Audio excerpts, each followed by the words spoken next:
बाल विकास, child development, विकास की अवधारणा और इसका अधिगम से संबंध। विकास की अवधारणा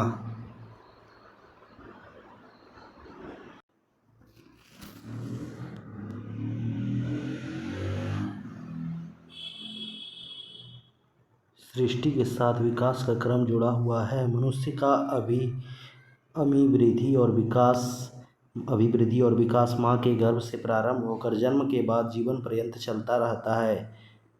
मानव अभिवृद्धि से तात्पर्य उसके शरीर के बाह्य एवं आंतरिक अंगों में होने वाली वृद्धि से होता है और मानव विकास से तात्पर्य उसकी अभिवृद्धि के साथ साथ उसके शारीरिक एवं मानसिक व्यवहार में होने वाले परिवर्तनों से होता है। विकास की प्रक्रिया एक अविरल, क्रमिक तथा सतत प्रक्रिया होती है। विकास की प्रक्रिया में बालक का शरीर क्रियात्मक, संज्ञानात्मक, भाषागत, संवेगात्मक एवं सामाजिक विकास होता है।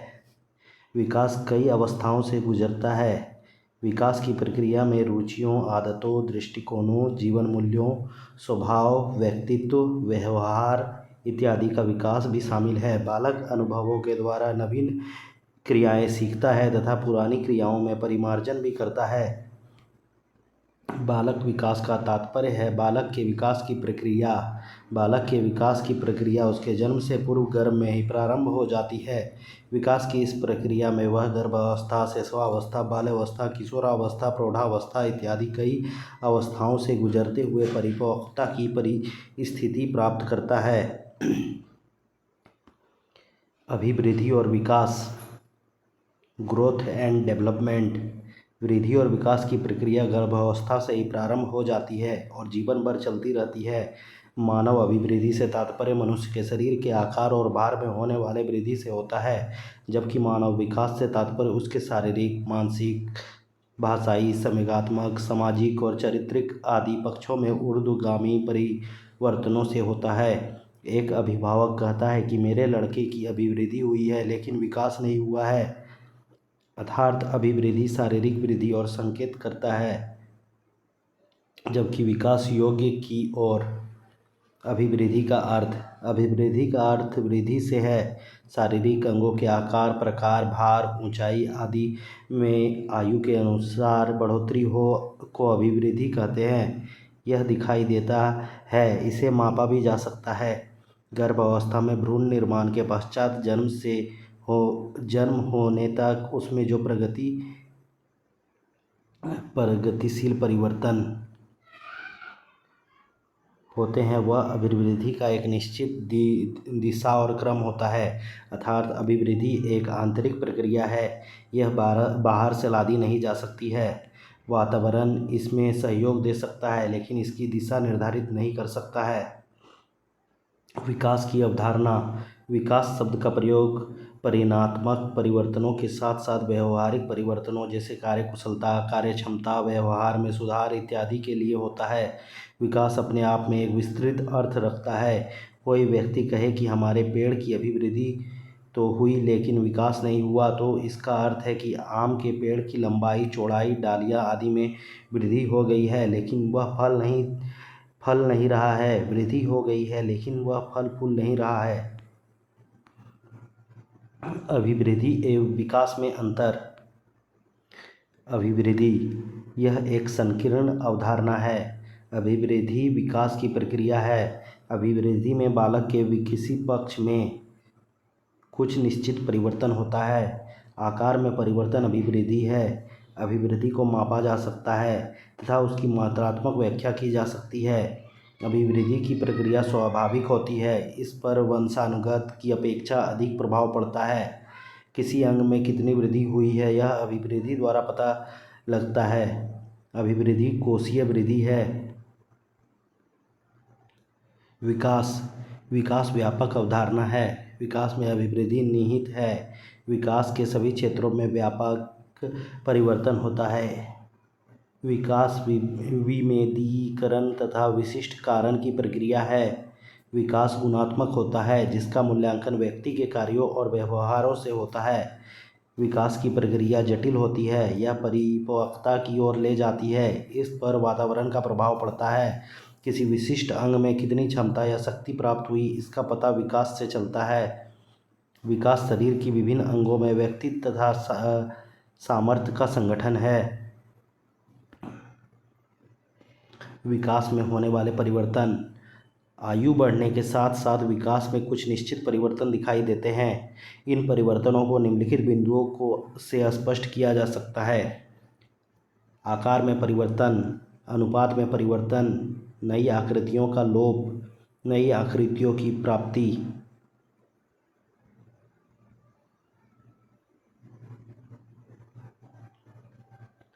विकास का आधार, फाउंडेशन ऑफ डेवलपमेंट। मानव विकास के दो आधार हैं, वंशानुक्रम और पर्यावरण। वंशानुक्रम, हेरिडिटी। वंशानुक्रम का सामान्य अर्थ मनुष्य के जन्मजात गुणों से होता है, उन जन्मजात गुणों से जिन्हें वह अपने माता पिता से प्राप्त करता है। वंशानुक्रम के मुख्य रूप से 3 नियमों का प्रतिपादन किया गया है। समान का जन्म देता है। इस नियम का समान का नियम भी कहते हैं। यह नियम यह बताता है कि जैसे माता पिता होते हैं वैसे ही उनकी संतानें होती है, अर्थात बच्चे रंग, रूप, कद, भार एवं बुद्धि आदि में अपने माता पिता के अनुरूप ही होते हैं। विभिन्नता का नियम। यह नियम यह बताता है कि जन्म से 2 व्यक्ति पूर्ण रूप में समान नहीं होते, उनमें कुछ न कुछ भिन्नता अवश्य होती है। प्रत्यागमन का नियम। यह नियम बताता है कि बच्चे अपने माता पिता के विशिष्ट गुणों के स्थान पर सामान्य गुण ही ग्रहण करते हैं। वंशानुक्रम में मातृपक्ष और पितृपक्ष के कई पीढ़ियों से गुण एवं निश्चित मात्रा में बालकों में आते हैं। वंशानुक्रम की प्रक्रिया से स्पष्ट है कि बच्चे के लिंग, स्वास्थ्य, रूप एवं बुद्धि सबके निर्धारण पैतृक होते हैं।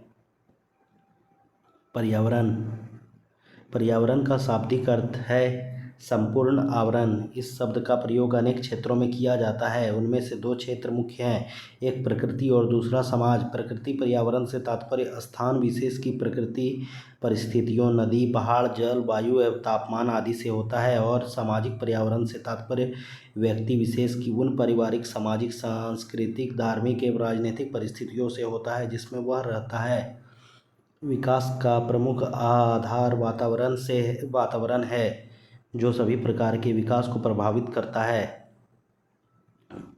शारीरिक, मानसिक, संवेगात्मक तथा सामाजिक विकास का आधार उन बालक का परिवेश है जिसमें वह रहता है। व्यवहारवादी मनोवैज्ञानिक वाटसन ने तो यहाँ तक दावा किया था, मुझे नवजात शिशु दे दो, मैं उसे डॉक्टर, वकील, चोर या जो भी चाहूँ बना सकता हूँ। जन्म लेने के बाद उसे जैसा वातावरण में रखा जाता है उसका विकास उसी रूप में होता है।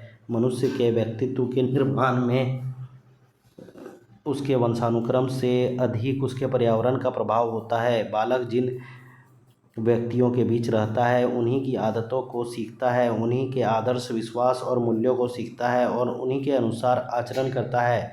पर्यावरण विकास के कारणों को उत्पन्न करने में सक्षम भूमिका निभाता है।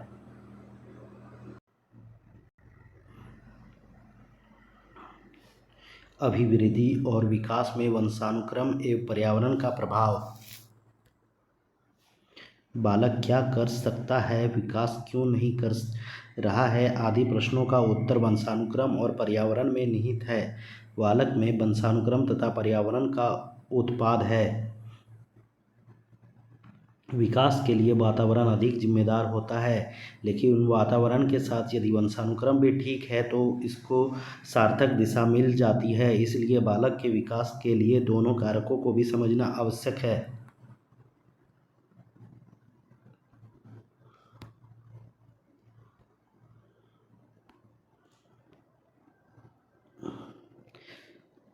शिक्षा मानव विकास का साधन है और मानव विकास निर्भर करता है उसके वंशानुक्रम एवं पर्यावरण पर। हम किसी व्यक्ति का उतना ही विकास कर सकते हैं जितनी उसमें जन्मजात विकास शक्तियाँ, बुद्धि और अभिक्षमता आदि होती है, और यह विकास भी तभी कर सकते हैं जब उनके लिए आवश्यक पर्यावरण प्रस्तुत करें। बालकों के किसी भी प्रकार के उचित विकास के लिए तदनुकूल पर्यावरण की आवश्यकता होती है। बालकों में सामाजिक, सांस्कृतिक और नैतिक आदि विकास के लिए भी उन्हें तदनुकूल पर्यावरण प्रदान करना आवश्यक होता है। मनुष्य के विकास में उसके वंशानुक्रम और पर्यावरण दोनों का हाथ होता है। और दूसरी यह है कि पर्यावरणीय कारकों में सबसे महत्वपूर्ण कारक शिक्षा है। शिक्षा मनुष्य के स्वाभाविक विकास को भी गति प्रदान करती है। सच बात तो यह है कि शिक्षा मनुष्य के किसी भी प्रकार के विकास के लिए एक आवश्यक कारक होती है। वंश परंपरा मनुष्य के अंदर कोषाणुओं में भले ही विद्यमान हो, लेकिन जब तक उसे अनुकूल पर्यावरण नहीं मिलेगा उसका विकास नहीं होता है। विकास की अवस्थाएं तथा विशेषताएं। मानव विकास एक सतत प्रक्रिया है। यह कई अवस्थाओं से होकर गुजरता है। प्रत्येक अवस्था की अपनी अलग विशेषताएं और समस्याएं होती हैं। शारीरिक विकास को तो एक सीमा के बाद रुक जाता है, किंतु मानव शारीरिक क्रियाओं में विकास निरंतर होता रहता है। इन मनोशारीरिक क्रियाओं के अंतर्गत मानसिक, भाषाई, संवेगात्मक, सामाजिक एवं चारित्रिक विकास इत्यादि आते हैं। मनीषियों ने मानव विकास की अवस्थाओं को 7 भागों में विभाजित किया है।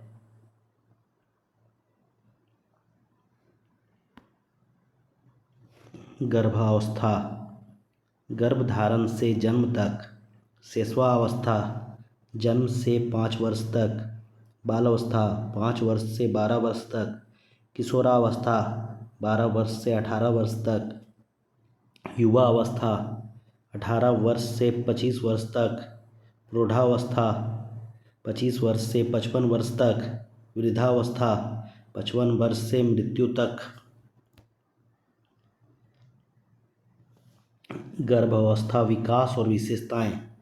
गर्भधारण एवं गर्भावस्था जीवन विकास की नींव है। इसका प्रभाव दूरगामी होता है। सभी समाजों में गर्भधारण एक अति महत्वपूर्ण संस्कार के रूप में जाना जाता है। शिशु के शारीरिक तथा मानसिक घटकों का निर्माण गर्भकाल में ही प्रारंभ हो जाता है। इसलिए माँ के उपादान पवित्र एवं बलिष्ठ होंगे तो उसमें निर्मित बालक भी पवित्र और बलिष्ठ होगा। माँ की मनोदशा का भी प्रभाव शिशु पर पड़ता है। जो माताएं तनाव मुक्त प्रसन्न रहती हैं उनके गर्भस्थ शिशु का विकास अच्छा होता है, लेकिन इसके विपरीत जो माताएं क्रोध करती हैं, तनावग्रस्त रहती हैं या मानसिक उलझनों में डूबी रहती हैं उनके शिशुओं का विकास ठीक ढंग से नहीं हो पाता है। शुद्ध सात्विक जीवन बिताने वाली माताएं ही महान आत्मा को अपने उदर में रखने का दावा कर सकती हैं।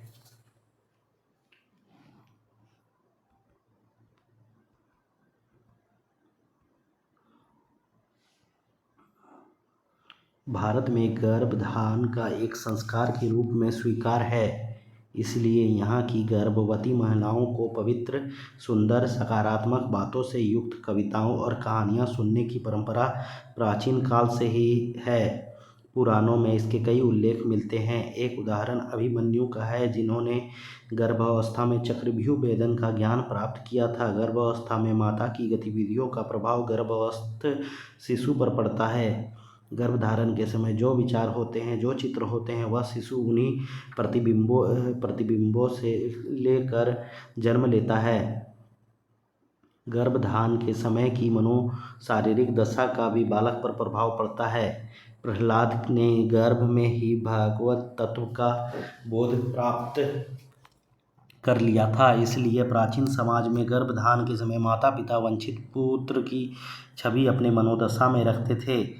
उस युग में के मनीषियों ने बालक में अध्यात्म का विकास करने के लिए सद्ग्रंथों को पढ़ने की सलाह दी है। माताओं का आचार विचार, आहार, स्वाध्याय, संग गर्भस्थ शिशु के विकास को निश्चित दिशा प्रदान कर सकता है। शैशवावस्था विकास और विशेषताएं।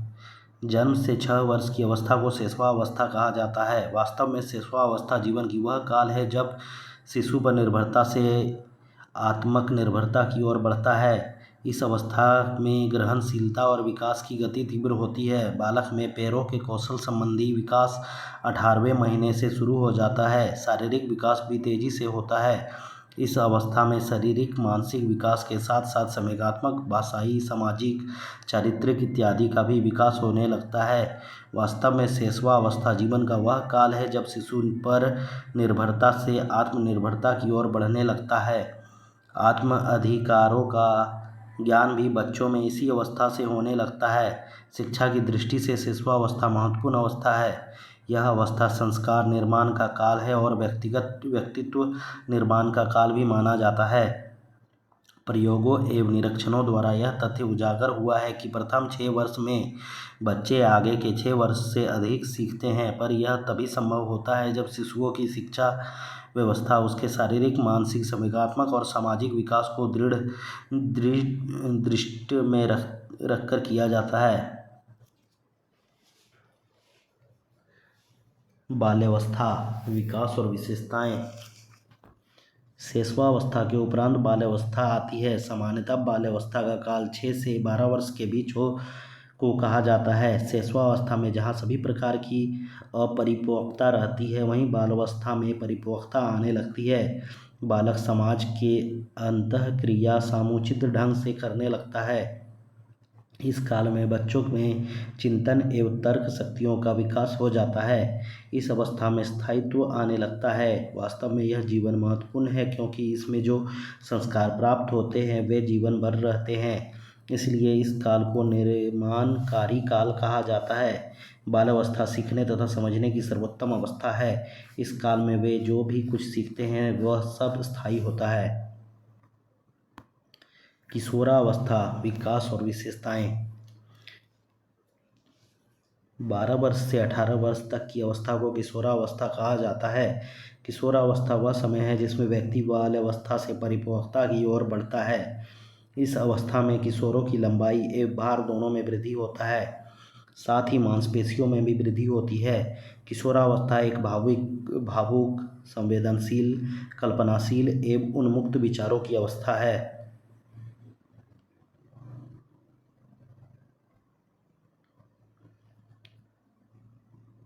इसमें अत्यधिक ऊर्जा एवं कुछ कर गुजरने की क्षमता निहित होती है। इस अवस्था में बुद्धि का पूर्ण विकास हो जाता है, स्मरण शक्ति बढ़ जाता है एवं उसमें स्थायित्व आने लगता है। यौन समस्याएं इस अवस्था की सबसे बड़ी समस्या है। किशोरावस्था की सबसे बड़ी विशेषता है विशिष्ट परिवर्तन। इस अवस्था में शारीरिक, मानसिक विकास, भावनात्मक, नैतिक, सामाजिक, काम प्रवृत्ति, आत्मसम्मान की भावना व आदर्शों की स्थापना इत्यादि विशेषताएं पाई जाती है। इस अवस्था में सामाजिक संबंधों में वृद्धि होती है। किशोरावस्था का जीवन द्वंद्वों से भरा होता है। यदि उचित मार्ग नहीं मिल पाया तो भटकने की संभावना होती है। विकास को प्रभावित करने वाले कारक। मनुष्य का विकास माँ के गर्भ से प्रारंभ होकर जन्म के बाद जीवन पर्यंत चलता रहता है। विकास एक सतत तथा न रुकने वाली प्रक्रिया है। बालक के विकास पर घर और बाहर का वातावरण, माँ बाप, भाई बहन, संगति, परिपक्वता, सीखने, शारीरिक, मानसिक बनावट तथा आनुवंशिक कारकों का भी प्रभाव पड़ता है। साथ ही जाति, प्रजाति, धर्म, सांस्कृतिक पोषण, भौगोलिक स्थिति, लिंगीय भेद इत्यादि भी बालक के विकास को प्रभावित करते हैं। अधिगम। अनुभव द्वारा व्यवहार में रूपांतरण लाना ही अधिगम है। अधिगम व्यक्ति में एक परिवर्तन है जो उसके वातावरण में के परिवर्तनों के अनुसरण में होता है, अर्थात अपने आप को बदल लेना। अनुभव द्वारा व्यक्ति अपने वातावरण के अनुसार विशेष स्थितियों के लिए विशेष प्रकार की परिस्थितियों का चुनाव कर लेता है। अधिगम एक प्रकार का मानसिक परिवर्तन है। परिपक्वता। मनुष्य के शरीर में अभिवृद्धि और उसकी मानसिक शक्तियों में विकास एक अवस्था तक पहुँचते पहुँचते अपने पूर्ण रूप में जो हो जाता है, वास्तव में इस अवस्था को ही परिपक्वता कहते हैं। परिपक्वता से तात्पर्य मनुष्य की उस स्वाभाविक शारीरिक अभिवृद्धि एवं मानसिक क्षमताओं की उस स्वामित्व विकास की अवधारणा से है जिसके बाद इसमें कोई अभिवृद्धि एवं विकास नहीं होता। बाल विकास के पक्ष। बाल विकास का क्षेत्र व्यापक है। उसमें उसका सामाजिक, सांस्कृतिक, आर्थिक और आध्यात्मिक आदि सभी प्रकार का विकास सम्मिलित होता है। परंतु बाल विकास एवं बाल मनोविज्ञान के क्षेत्र में उसके विकास के केवल उन्हीं पक्षों का अध्ययन किया जाता है जो उसकी मनोशारीरिक क्रियाओं से संबंधित होते हैं। अध्ययन के दृष्टिकोण से इसके निम्नलिखित पक्ष महत्वपूर्ण हैं: शारीरिक विकास, मानसिक विकास, क्रियात्मक विकास, संवेगात्मक विकास, भाषा विकास, सामाजिक विकास।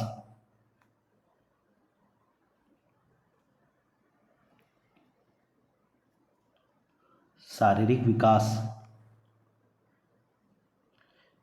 बालक के शरीर का निर्माण गर्भ अवस्था में ही प्रारंभ हो जाता है। इसके अंतर्गत बालक के शरीर के बाह्य एवं आंतरिक अवयवों का विकास शामिल है। शारीरिक विकास बालक के अन्य सभी विकासों को प्रभावित करता है। नाड़ी तंत्र में वृद्धि होने से बच्चों में संवेगात्मक स्थिरता आती है। मांसपेशियों में वृद्धि होने से उसमें कामक क्षमता बढ़ती है और अंतःस्रावी ग्रंथियों के रसों द्वारा उनमें अनेक परिवर्तन होते हैं और ये शारीरिक परिवर्तन उनके व्यवहार को प्रभावित करते हैं। शारीरिक वृद्धि एवं विकास पर बालक के आनुवंशिक गुणों का प्रभाव पड़ता है। बालक के आकार प्रकार में वृद्धि एवं विकास को प्रभावित करता है।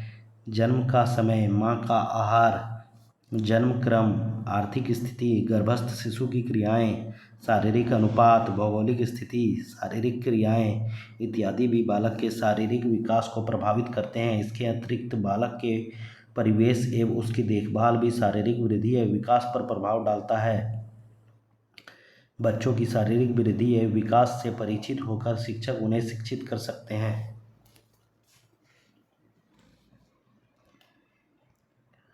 मानसिक विकास। बालक एक मनोशारीरिक प्राणी है। उसके शारीरिक विकास के साथ साथ उसका मानसिक विकास भी होता है। बालक के मानसिक विकास से तात्पर्य उसकी मानसिक क्रिया एवं योग्यताओं के विकास से होता है, जिसके परिणाम स्वरूप वह अपने निरंतर बदलते हुए वातावरण में ठीक प्रकार समायोजन करता है और विभिन्न प्रकार की समस्याओं को सुलझाने में अपनी मानसिक शक्तियों का पर्याप्त उपयोग कर पाता है। इसके अंतर्गत बुद्धि, संवेदन, निरीक्षण, प्रत्यक्षीकरण, रुचि, ध्यान, कल्पना, चिंतन एवं तर्क, निर्णय, स्मृति और विस्मृति आदि मानसिक क्रियाओं एवं योग्यताओं का विकास आता है। जन्म के समय बालक में इन प्रकार की योग्यता का अभाव होता है। धीरे धीरे आयु बढ़ने के साथ साथ उसमें मानसिक विकास की गति भी बढ़ती रहती है। इन मानसिक क्रियाओं और योग्यताओं पर सीखने की प्रक्रिया निर्भर करती है और सीखने पर निर्भर करता है बालक का विकास। बालक का विकास मनोशारीरिक होता है, अर्थात मानसिक विकास और शारीरिक विकास एक दूसरे के सह संबंधित हैं। अतः शिक्षकों को बालक के मनोशारीरिक स्थिति की पर्याप्त जानकारी होनी चाहिए। यदि कोई बालक मानसिक रूप से कमजोर है तो इसके क्या कारण हैं? मनोशारीरिक विकास के बारे में शिक्षकों को पर्याप्त जानकारी होने से विभिन्न आयु स्तर पर सहगामी क्रियाओं के चयन और नियोजन में सहायता मिलती है। यदि रोकथाम के बावजूद बालक मानसिक रूप से अस्वस्थ है तो उसके लिए उपचार की ज़रूरत होती है। बालक में प्रायः स्नायुवीय दुर्बलता मनोवैज्ञानिक कारणों से आती है। वह सभी लोगों से प्यार और सहानुभूति की अपेक्षा करता है। बालक का शैक्षिक वातावरण किस प्रकार का हो, इस संबंध में शिक्षकों को पर्याप्त जानकारी होनी चाहिए। क्रियात्मक विकास। क्रियात्मक विकास का तात्पर्य शरीर की गतिविधियों पर नियंत्रण स्थापित करना है, अर्थात व्यक्ति की क्रियात्मक स्थिति, क्षमताओं, योग्यताओं का विकास विभिन्न प्रकार की शारीरिक गतिविधियां जैसे चलना, दौड़ना, पकड़ना, खेलना, उछलना आदि क्रियात्मक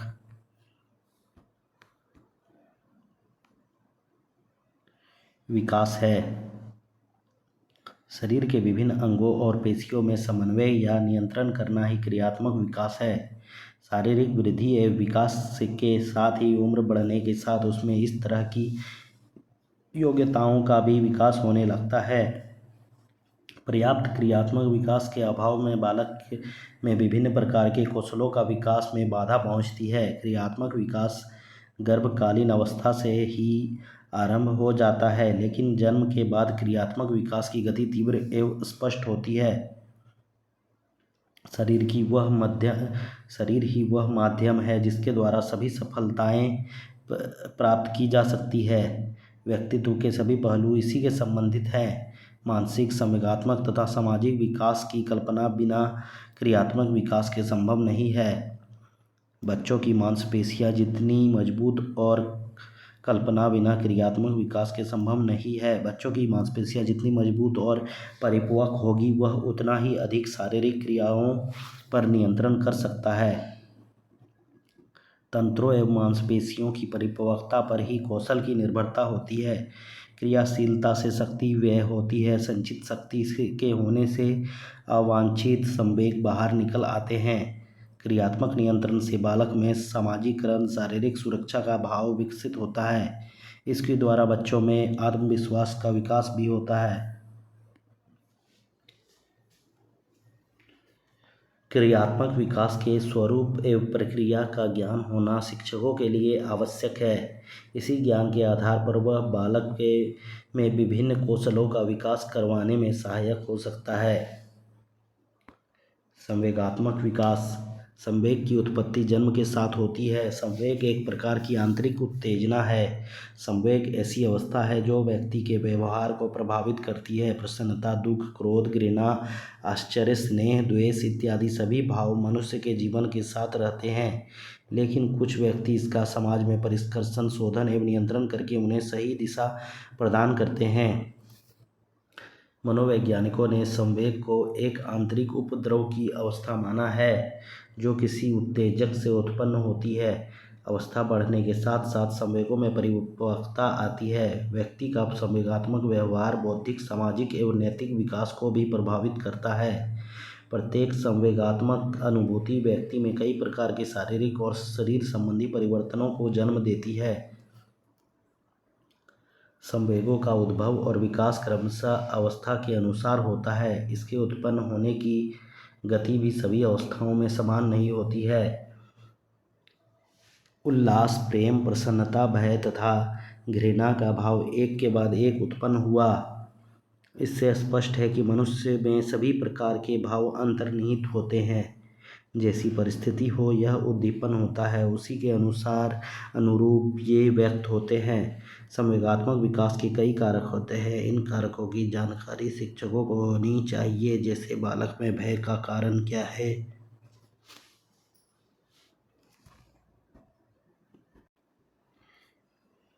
यह जाने बिना बालक के भय को दूर नहीं किया जा सकता।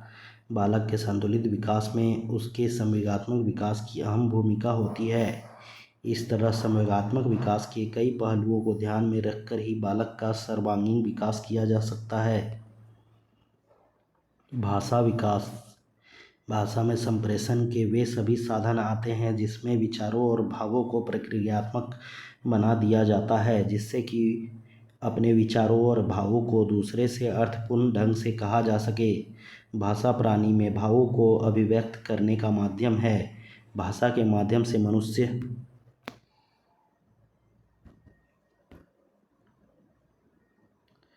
समाज में अपना स्थान बनाता है।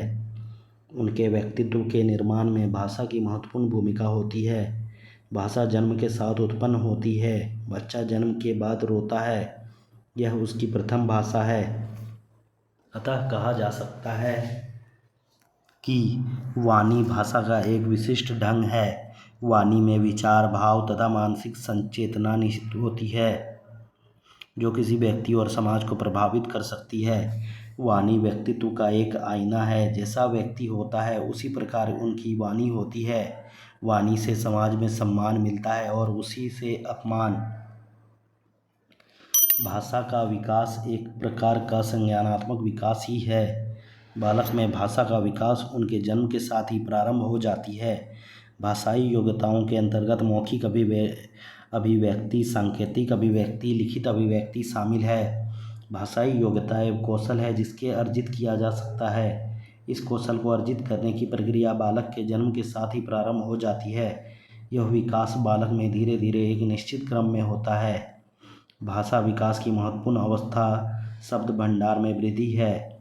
भाषा को सीखने का महत्वपूर्ण क्रम वाक्य निर्माण का है, जिसमें बालक शब्दों को जोड़कर वाक्य बनाता है। सभी बच्चों का भाषा विकास एक जैसा नहीं होता है।